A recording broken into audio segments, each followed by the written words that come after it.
فائدے سمیٹتے ہیں اور کہہ دیتے ہیں کہ توقع ہے ہمیں معاف کر دیا جائے گا، اور اگر وہی متاع دنیا سامنے آتی ہے تو پھر لپک کر اس کو لے لیتے ہیں۔ کیا ان سے کتاب کا عہد نہیں لیا جا چکا؟ اللہ کے نام پر وہی بات کہیں جو حق ہو، اور یہ خود پڑھ چکے ہیں جو کتاب میں لکھا ہے۔ آخرت کی قیام گاہ تو صرف خدا ترس لوگوں کے لیے ہی بہتر ہے۔ والدار الآخرۃ خیر للذین یتقون افلا تعقلون۔ کیا تمہیں اتنی سی بات سمجھ نہیں آتی؟ تم عقل سے کام نہیں لیتے؟ جو لوگ کتاب کی پابندی کرتے ہیں اور جنہوں نے نماز قائم کر رکھی ہے، یقیناً ایسے نیک کردار لوگوں کا اجر ہم ضائع نہیں کرتے۔ انہیں وہ وقت بھی کچھ یاد ہے کہ جب کہ ہم نے پہاڑ کو ہلا کر ان پر اس طرح چھا دیا تھا کہ گویا وہ چھتری ہے۔ سبحان اللہ، یہ واقعات پیچھے سورہ بقرہ میں بھی ہم پڑھ چکے ہیں، اور یہ گمان کر رہے تھے کہ وہ ان پر آ پڑے گا، اور اس وقت ہم نے ان سے کہا تھا کہ جو کتاب ہم تمہیں دے رہے ہیں اسے مضبوطی کے ساتھ تھام لو۔ کتاب کو تھام لینے کا مطلب کیا ہے؟ قوت کے ساتھ، مضبوطی کے ساتھ اس کو لے لینا، بار بار پڑھنا، اس سے فائدہ اٹھانا، اس کو سمجھنا، اس کو اپنے عمل میں لانا اور پھر دوسروں تک پہنچانا۔ اس کو پڑھنے کے بعد سب سے اہم چیز اپنی نمازیں درست کرنا، اور ایسے ہی لوگ اللہ کے یہاں مصلح قرار پائے ہیں، اور اللہ ان کا اجر کبھی ضائع نہیں کرتا۔ اور جو کچھ اسے مضبوطی کے ساتھ تھامو، اور جو کچھ اس میں لکھا ہے اسے یاد رکھو، توقع ہے کہ تم غلط روی سے بچ جاؤ گے۔ اور اے نبی صلی اللہ علیہ وآلہ وسلم، لوگوں کو یاد دلاؤ اور وہ وقت جب کہ تمہارے رب نے بنی آدم کی پشتوں سے ان کی نسل کو نکالا تھا، اور انہیں خود ان کے اوپر گواہ بناتے ہوئے پوچھا تھا، کیا میں تمہارا رب نہیں ہوں؟ انہوں نے کہا، ضرور آپ ہی ہمارے رب ہیں، ہم اس پر گواہی دیتے ہیں۔ یہ ہم نے اس لیے کیا کہ تم قیامت کے روز یہ نہ کہہ دو کہ ہم تو اس بات سے بے خبر تھے، یا یہ نہ کہنے لگو کہ شرک کی ابتدا تو ہمارے باپ دادا نے ہم سے پہلے کی تھی، اور ہم بعد کو ان کی نسل سے پیدا ہوئے تھے۔ پھر کیا آپ ہمیں اس قصور میں پکڑتے ہیں جو غلط کار لوگوں نے کیا تھا؟ دیکھو، اس طرح ہم نشانیاں واضح طور پر پیش کرتے ہیں، اور اس لیے کرتے ہیں کہ یہ لوگ پلٹ آئیں۔ اور اے نبی صلی اللہ علیہ وآلہ وسلم، ان کے سامنے اس شخص کا حال بیان کرو جس کو ہم نے اپنی آیات کا علم عطا کیا، مگر وہ ان کی پابندی سے نکل بھاگا۔ آخر کار شیطان اس کے پیچھے پڑ گیا، یہاں تک کہ وہ بھٹکنے والے لوگوں میں شامل ہو کر رہا۔ اگر ہم چاہتے تو اسے ان آیتوں کے ذریعہ سے بلندی عطا کرتے، مگر وہ تو زمین ہی کی طرف جھک کر رہا، یعنی اس کے دل میں دنیا ہی کی محبت تھی اور اپنی خواہش نفسی کے پیچھے پڑا رہا، لہذا اس کی حالت کتے کسی ہو گئی کہ تم اس پر حملہ کرو تب بھی زبان لٹکائے رہے۔ سبحان اللہ، یہ کس کے بارے میں ذکر ہے؟ امیہ بن امیہ کے بارے میں ذکر ہے، کیونکہ وہ سبحان اللہ دنیا کی محبت میں، اور اس نے اللہ کی کتاب کو جو ہے نہیں سمجھا، تو پھر اس پر حملہ کرو تب بھی زبان لٹکائے رہے، اور اسے چھوڑ دو تب بھی زبان لٹکائے رہے۔ کتنی شاندار اگزامپل ہے نا۔ اور قرآن کی سبحان اللہ مثالیں، اگزامپلز اس قدر خوبصورت ہے کہ انسان اگر ان پہ توجہ کرے نا تو آہستہ آہستہ جو ہے اس واقعے میں اس حقیقت کو سمجھتا ہے۔ دیکھیے، دین کا جو علم ہے نا، اس کی وجہ سے اللہ درجات کی بلندی بلند کرتے، یعنی درجات کی بلندی دیتے ہیں انسان کو۔ دین کے علم کی وجہ سے لوگوں کو دلوں میں جو محبت ہوتی ہے وہ بڑی خالص ہوتی ہے، جبکہ مال کی وجہ سے جو محبت ہوتی ہے وہ کیا ہوتا ہے؟ وہ مال سے وجہ سے ہوتی ہے، اور جیسے مال نہ رہے، چلا جائے، تو لوگ بھی ادھر ادھر چھٹ جائیں گے، چلے جائیں گے، پوچھیں گے بھی نہیں، کیونکہ اب آپ سے کوئی ان کو فائدہ نہیں ہو رہا۔ لیکن علم والا مرتے دم تک فائدہ پہنچا سکتا ہے، اس لیے اس کی قدر اللہ سبحانہ و تعالیٰ کرتے ہیں۔ اور دنیا کے لوگ بھی، اور علم والا دنیا کی طرف نہیں جھکتا، اور جو دنیا سے محبت کرتے ہیں وہ دنیا کی طرف جھکتے ہیں، وہ پستی کی طرف جاتے ہیں۔ اور کتا کیا ہے؟ لالچ کی سمبل ہوتا ہے، ہر چیز کو سونگتا ہے، دنیا کی لالچ میں ہر اس کام کے پیچھے چل پڑتا ہے جس سے دنیا کا فائدہ ہو، جو کتے کی طرح ہو گیا نا، ہر چیز کو سونگتا ہے کہ اچھا بھی یہ فائدے والی اور یا نہیں، اور دین کے نقصان میں کوئی نقصان نہیں سمجھتا۔ کتیبی کہتے ہیں کہ ہر وہ چیز جو ہامتی ہے تھک کر یا پیاس کی وجہ سے، سوائے کتے کے، اگر وہ تھکا ہوا ہو تو بھی ہامتا ہے، راحت اور سکون کی حالت میں ہو تو بھی ہامتا ہے۔ اللہ اکبر! یعنی کتا ہر حال میں زبان لٹکاتا ہے، چاہے وہ بھوکا ہو یا اس کا پیٹ بھرا ہو، اس کی لالچ کہیں ختم ہونے کو نہیں آتی۔ ہر وہ شخص جو اللہ کی آیات کو جھٹلاتا ہے، اس کے لیے یہ مثال اللہ نے بیان کی۔ وہ کہتے ہیں کہ اگر آپ اس کو واز کریں تو بھی گمراہی میں پڑا رہے، واز نہ بھی کرے، کرنا چھوڑ دے تو بھی یہ دنیا کے پیچھے بھاگتا رہے، وہ مجلس میں ہو، تنہائی میں ہو، اس کی سوچے دنیا ہی ہے، دنیا ہی کے لیے سوچتا رہتا ہے۔ اللہ کے دین کا انکار دیکھیے کہ اللہ کو نقصان دیتا ہے؟ نہیں۔ اگر ہم اس کی بات نہیں مانتے، وہ نقصان ہم کس کو دے رہے ہیں؟ اپنے آپ کو۔ تو کوئی اللہ کو مانے یا نہ مانے، وہ پھر بھی قابل تعریف ہے، وہ زمین و آسمان کا مالک ہے، اس سے کوئی فرق نہیں پڑتا، اس کے خزانوں میں کوئی کمی نہیں آتی، بلکہ انسان محروم ہو جاتا ہے۔ یہی مثال ہے ان لوگوں کی جو ہماری آیات کو جھٹلاتے ہیں۔ تم یہ حکایات ان کو سناتے رہو، شاید کہ یہ کچھ غور و فکر کریں۔ بڑی ہی بری مثال ہے ایسے لوگوں کی جنہوں نے ہماری آیات کو جھٹلایا، اور آپ اپنے اوپر ظلم کرتے ہیں۔ جسے اللہ ہدایت بخشے بس وہی راہ راست پر ہے، اور جس کو اللہ اپنی رہنمائی سے محروم کر دے وہی ناکام اور نامراد ہے۔ من يهد الله فهو المهتدی ومن يضلل فاولئک هم الخاسرون۔ اور یہ حقیقت ہے کہ بہت سے جن اور انسان ایسے ہیں جن کو ہم نے جہنم ہی کے لیے پیدا کیا ہے، ان کے پاس دل و دماغ ہیں مگر وہ ان سے سوچتے نہیں ہیں، ان کے پاس آنکھیں ہیں مگر وہ ان سے دیکھتے نہیں ہیں، ان کے پاس کان ہیں مگر وہ ان سے سنتے نہیں ہیں، وہ جانوروں کی طرح ہیں بلکہ ان سے بھی زیادہ گئے گزرے۔ اللہ اکبر! اولئک کالانعام بل ہم اضل اولئک هم الغافلون۔ یہ وہ لوگ ہیں جو غفلت میں کھوئے ہوئے ہیں۔ استغفر اللہ! اللہ سبحانہ و تعالیٰ کو نہیں سمجھتے، نہیں جانتے، ان کے دل تو ہیں مگر اس سے حق کو نہیں سمجھتے، آنکھیں تو ہیں مگر کائنات کی نشانیوں سے اپنے رب کو نہیں پہچانتے، کان ہیں مگر سچ بات اللہ کا کلام سننے کی انہیں توفیق نہیں ہے، غافل اس لیے ہیں کہ وہ اجر و ثواب کی طرف ہدایات نہیں پاتے۔ جانور اس لیے ہیں کہ ان کا مقصد کیا ہے؟ صرف کھانا پینا، eat, drink and be merry. YOLO, you only live once. ایک ہی تو زندگی ہے، چھوٹی سی زندگی ہے، بلکہ ان سے بھی زیادہ بہکے ہوئے ہیں، جانوروں سے بھی زیادہ بہکے، کیونکہ جانور تو کھاتے پیتے ہیں نا، یہ ان سے بھی زیادہ بہکے ہیں۔ They are worse than animals، کیونکہ جانور بھی اپنا فائدہ اور نقصان دیکھ لیتے ہیں اور اپنے مالک کی پیروی کرتے ہیں، لیکن یہ ان سے بدتر ہیں۔ یہاں پر دراصل ان لوگوں کو ڈانٹا جا رہا ہے جو عقل اور سمجھ، آنکھیں، کان، نگاہیں رکھتے ہوئے حق کو نہیں پا سکتے، ان کو حق کے لیے استعمال نہیں کرتے۔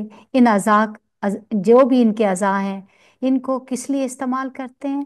خواہشات کی پیروی کرنے کے لیے۔ اللہ اچھے ناموں کا مستحق ہے، اس کو اچھے ہی ناموں سے پکارو۔ وَلِلَّهِ الْأَسْمَاءُ الْحُسْنَى فَادْعُوهُ بِهَا۔ اللہ نے اپنے ناموں کو اچھا نام کہا ہے کیونکہ یہ سننے میں اچھے لگتے ہیں، یہ دلوں کو بھی اچھے لگتے ہیں، معنی بھی بہت اچھے ہیں، اس کا فائدہ بھی بہت اچھا ہے، تو پھر انہی کے ساتھ اس کو پکارو نا۔ مانگی جانے والی چیز کی مناسبت سے اللہ کو پکارو، اللہ کے نام کا ذکر کر کے وہ چیز مانگنی چاہیے جس کی آپ کو ضرورت ہو، جیسے اے رحیم تو رحم فرما، اے رحمان تو مجھ پر رحمت فرما، اے رزاق تو مجھے رزق وافر عطا فرما۔ اور اگر کوئی راستے بند ہو گئے تو کیا کہیں گے؟ اے فتاح تو میرے لیے خیر کے راستے کھولتے۔ اس نام اور کام کی نسبت سے اگر اللہ کا نام پکاریں تو انشاءاللہ دعائیں قبول ہوں گی۔ نبی کریم صلی اللہ علیہ وآلہ وسلم فرماتے ہیں کہ اللہ کے 99 نیم ہیں، یعنی ایک کم، جو شخص ان سب کو محفوظ رکھے گا وہ جنت میں جائے گا۔ احصاها کا لفظ آیا، یعنی جو ان کو اچھے طریقے سے پڑھے گا اور ادا کرنے کی قدرت رکھے گا، اس کے ساتھ اللہ کے حدود کی حفاظت کرے گا، ان کے معنی کو سمجھے گا، ان پر ایمان لے آئے گا، تو اس کے لیے جنت میں جانے کا راستہ آسان ہو جائے گا، کیونکہ یہ جنت میں جانے کا ذریعہ ہے۔ تو جو اللہ کے ناموں میں الحاد کرے، قرآن و سنت میں موجود اللہ کے ناموں کو چھوڑ کر خود ساختہ نام لے، یہ الحاد ہوتا ہے۔ جو لوگ الحاد کرتے ہیں ان کی سزا بھی بتائی گئی ہے کہ آپ انہیں چھوڑ دیں، ان کے پیچھے مت چلیں، ان قریب وہ اپنے کیے کا بدلہ پا لیں گے۔ اور ان لوگوں کو چھوڑ دو جو اس کے نام رکھنے میں راستے سے منحرف ہو جاتے ہیں، جو کچھ وہ کرتے ہیں اس کا بدلہ وہ پا کر رہیں گے۔ ہماری مخلوق میں ایک گروہ ایسا بھی ہے جو ٹھیک ٹھیک حق کے مطابق ہدایات اور حق کے مطابق انصاف کرتا رہے وہ لوگ جنہوں نے ہماری آیات کو جھٹلا دیا، تو انہیں ہم بتدریج ایسے طریقے سے تباہی کی طرف لے جائیں گے جو انہیں خبر تک نہ ہوگی۔ میں ان کو ڈھیل دے رہا ہوں، میری چال کا کوئی توڑ نہیں۔ استدراج یعنی ڈھیل، سنستدرجہم من حیث لا یعلمون، تو انہیں پتہ ہی نہیں۔ استدراج کا کیا مطلب ہے؟ کلبی کہتے ہیں اس کا مطلب یہ ہے کہ شیطان ان کے لیے ان کے اعمال بیوٹیفائی کرتا ہے، مزین کرتا ہے، اور پھر ان کو ہلاکت تک پہنچا دیتا ہے۔ دھاک کہتے ہیں کہ استدراج کا مطلب ہے کہ جب کوئی نئی نافرمانی کرتے ہیں تو ہم ان کو کوئی نئی نعمت دے دیتے ہیں، اللہ ڈھیل دیتے ہیں۔ سفیان ثوری کہتے ہیں اس کا مطلب یہ ہے کہ ہم ان کو نعمتوں میں فراخی اور وسعت عطا کر دیتے ہیں اور انہیں شکر ادا کرنا بلا دیتے ہیں۔ استغفر اللہ۔ تو جو لوگ اللہ کی آیات کا انکار کریں، اللہ کا انکار کریں، اس کے دین کا، اس کی کتاب کا، تو پھر اللہ سبحانہ و تعالیٰ ان کو اپنا آپ بھی بلوا دیتے ہیں۔ اور کیا ان لوگوں نے کبھی یہ نہیں سوچا کہ ان کے رفیق پر جنوں کا کوئی اثر نہیں؟ یعنی محمد صلی اللہ علیہ وآلہ وسلم مجنون نہیں ہیں، وہ تو ایک خبردار کرنے والا جو برا انجام سامنے آنے سے پہلے صاف صاف متنبع کر رہا ہے۔ کیا ان لوگوں نے آسمان اور زمین کے انتظام پر کبھی کوئی غور نہیں کیا، اور کسی چیز کو بھی جو خدا نے پیدا کی ہے آنکھیں کھول کر نہیں دیکھا؟ کیا یہ بھی انہوں نے نہیں سوچا کہ شاید ان کی مہلت زندگی پوری ہونے کا وقت لگا ہو؟ پھر آخر پیغمبر صلی اللہ علیہ وآلہ وسلم کی اس تنبیہ کے بعد اور کون سی بات ایسی ہو سکتی ہے جس پر یہ ایمان لائیں گے؟ جس کو اللہ رہنمائی سے محروم کر دے اس کے لیے پھر کوئی رہنما نہیں، اور اللہ انہیں ان کی سرکشی میں ہی بھٹکتا ہوا چھوڑ دیتا ہے۔ تو سبحان اللہ، نفع اور نقصان کا مالک کون ہے؟ اللہ۔